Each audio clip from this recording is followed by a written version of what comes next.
My name is Abraham Peled. I'm a psychiatrist, and I'm trying to promote brain-related reconceptualization of mental disorders. And in the previous videos, we talked about some plasticity ranging phenomenology related to global brain organization of networks. And now I would like to talk about personality. Now, personality is typically defined as a continuous mode of interaction with psychosocial interactions, which relate to a person's, the way persons view himself and others, and interacts in a social manner. And personality will be the characterization, the characteristic of this person, and it is related and based mostly on experiences, on past experiences. So the past experiences are represented in the brain as a set of representations, internal representations, and object relation psychologists typically call it objects, the internal object of oneself and object of other people are presented in the brain. So how does personality present in the brain? In order to understand this, we have to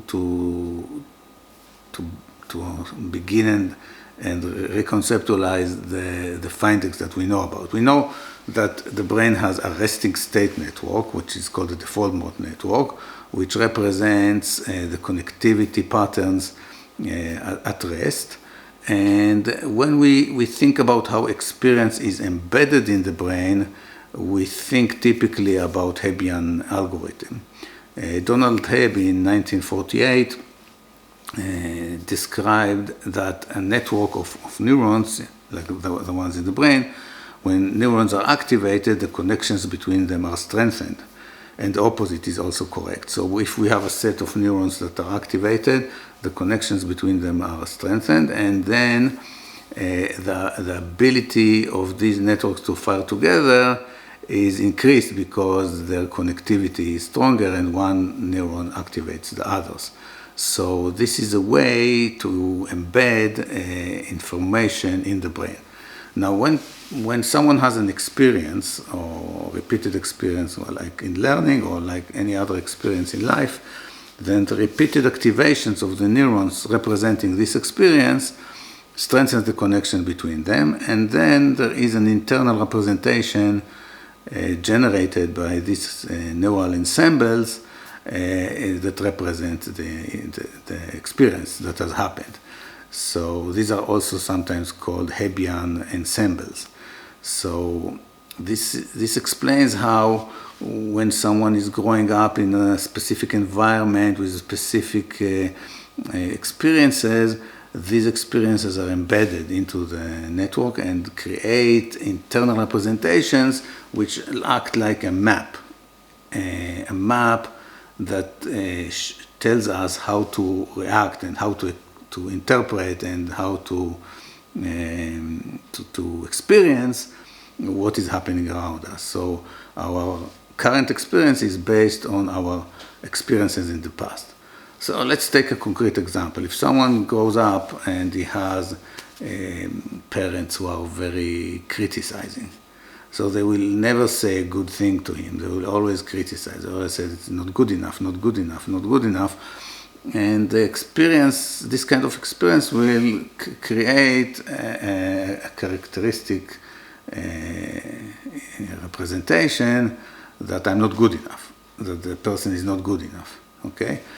And even if he is very successful, he will always go with this notion that he might not be good enough, like a low self-esteem.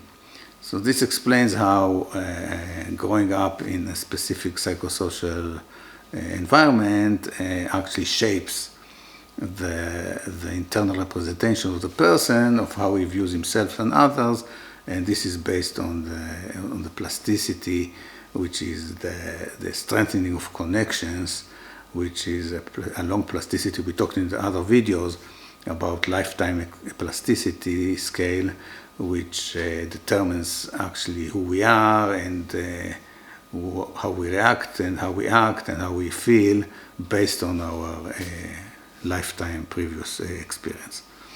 Now, already in 1885, Theodore Maynard, who was the chair of the department where Sigmund Freud was a resident, he already speculated, looking in the microscope and seeing these networks of neurons for the first time.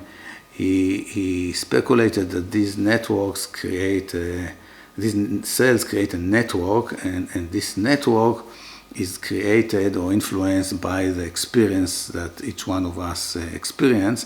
And because each one of us has a personalized, different experience, then each one of us will have a different set of interconnected neurons representing his specific personalized experience. And he speculated that each one of us has a different individual organization, and he looked for a term to name this kind of network brain organization. And this network brain organization, he gave it the name of ego, okay, because it's personalized. So ego is actually a term coined by Maynard to explain a network brain organization characterizing the personality which emerges from lifetime experience and lifetime events.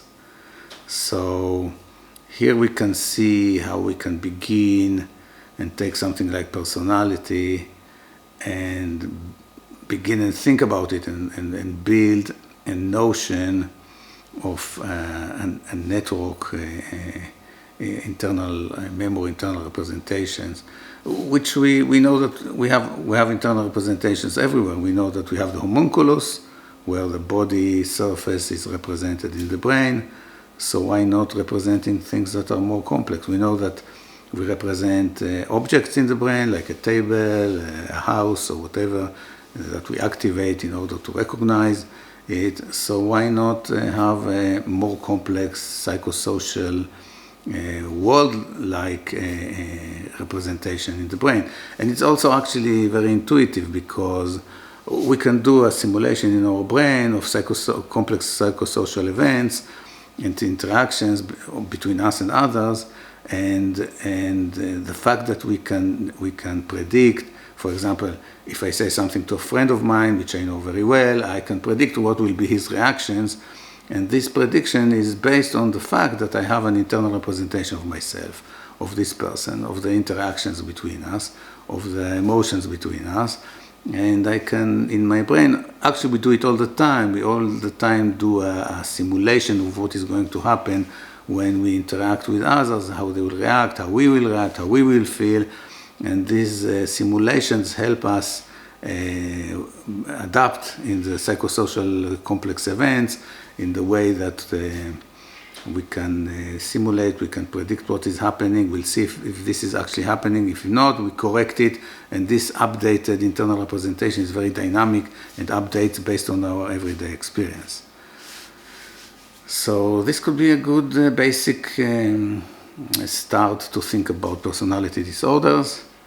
And the next video will be about personality disorders. Meantime, you can register to my channel, Neuroanalysis, and you can go to my website, brainprofiler.online.